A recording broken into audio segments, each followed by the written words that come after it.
I don't even know what they are.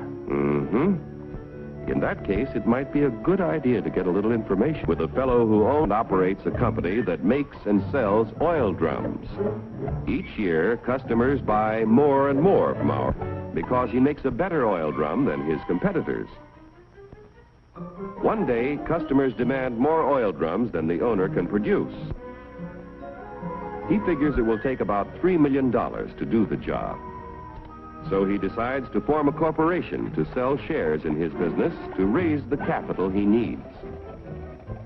First, the owner goes to the state government to get a corporation charter and permit to sell shares in this business. Next, our friend goes to an investment banker and shows him the record of the oil drum manufacturing company's past performance and plans for expansion. The investment banker decides to help our friend sell shares in the corporation to raise the $3 million.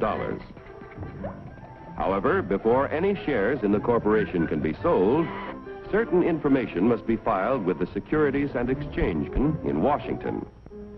The investment banker and the owner must swear that the information they file contains nothing but the truth. Registration with the SEC does not imply that the government approves the stock issue as a good investment, but only assures the public the material statements about the stock issue are false. Punishment will be according to the law. After SEC registration is effective, the investment banker pays the owner $3 million in exchange for a certain number of shares in the Oil Drum Manufacturing Corporation.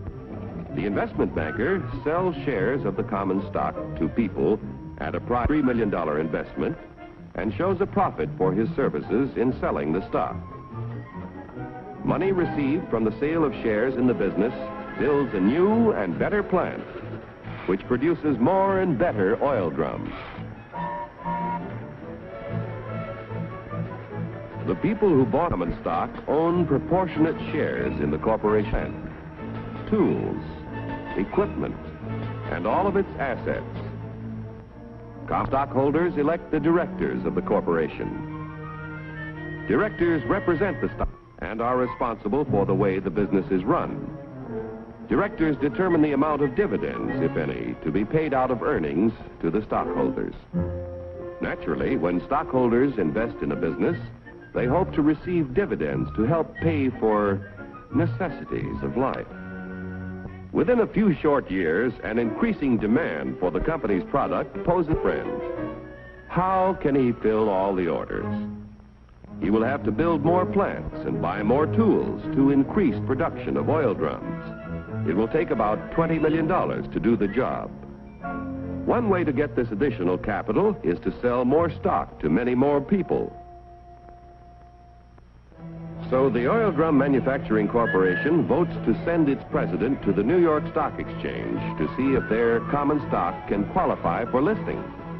The corporation wants to list its securities on the exchange so that the additional stock they need to sell will be more attractive to investors all over the nation.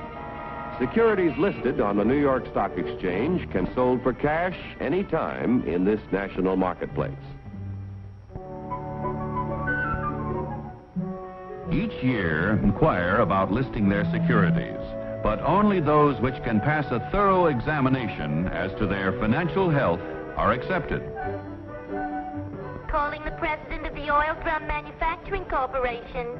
Calling the president of the Oil Drum Manufacturing Corporation. Report to Examination Room B. Attention all members of the Stock List Department. Report to Examination Room B. The Stock List Department examines the qualifications of corporations to be listed on the New York Stock Exchange. The corporation must have substantial assets in plants, tools, equipment, and cash. There must be a broad distribution of its shares among a large number of stockholders. The corporation must show successful management and sales records and annual net earnings at the time of listing of at least $1 million. The proposed stock issue must meet federal, state, and New York Stock Exchange regulations. The corporation must agree to report to its stockholders at frequent intervals.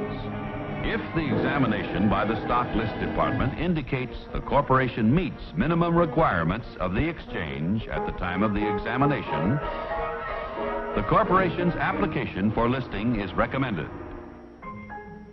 The Board of Governors of the New York Stock Exchange finally approves the application and sees that it is made public. Extra, extra, read all about it. Now that the Oil Drum Manufacturing Corporation stock is listed, its name is abbreviated for use on the ticker tape.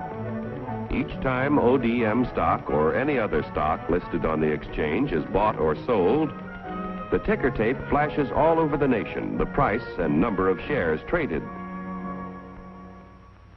A buyer in Colorado wants to purchase some ODM stock. The buyer's broker in Colorado sees that the last ODM transaction was at $10 a share. The buyer could buy from 1 to 99 shares, which would be known as an odd lot. But a Colorado friend decides to invest in 100 shares, known as a round lot. The Colorado broker wires the order to his New York office. The buy order is telephoned to the floor of the New York Stock Exchange. It is given to the firm's floor partner, who becomes the representative of the buyer in Colorado. The floor partner goes to the post where ODM stock is traded. The representative of the buyer in Colorado bids $10 a share for 100 shares. But at the moment, there is no stock offered for sale at this price. In the meantime, however, in Maine, an ODM stockholder who needs cash decides to sell his 100 shares if he gets $10 a share. The Maine broker wires the sell order to his firm's representative on the floor of the New York Stock Exchange. This firm's floor partner, representing the seller in Maine, offers to sell 100 shares of ODM stock at $10 a share. The price of $10 a share is mutually acceptable, and the transaction is made. Like the cowboy in Colorado and the fisherman in Maine, investors all over the country use the facilities of brokers who are members of the New York Stock Exchange whenever they want to buy or sell stock of companies listed on this national market. Yesterday's savings financed the miraculous growth of our railroads, automobiles, airplanes, farm machinery, communications, electric light and power, textiles, and countless other industries contributing to a more enjoyable life. If a part of our savings continue to flow into industry, American labor, management, and capital can continue to build new tools and plants. Industrial expansion creates jobs for hundreds of thousands of young people who must find employment each year. A growing capacity to produce things which make life better in peacetime can be our greatest protection in time of war. When danger threatens, we can convert industry to produce the things we need to defend ourselves. Common stock investments have helped to make our country prosperous and powerful. Owning a share in American industry is like owning a share in the future of our nation. But remember, John Q., there is a risk as well as an advantage in owning any kind of property. So get the facts before you put your money to work.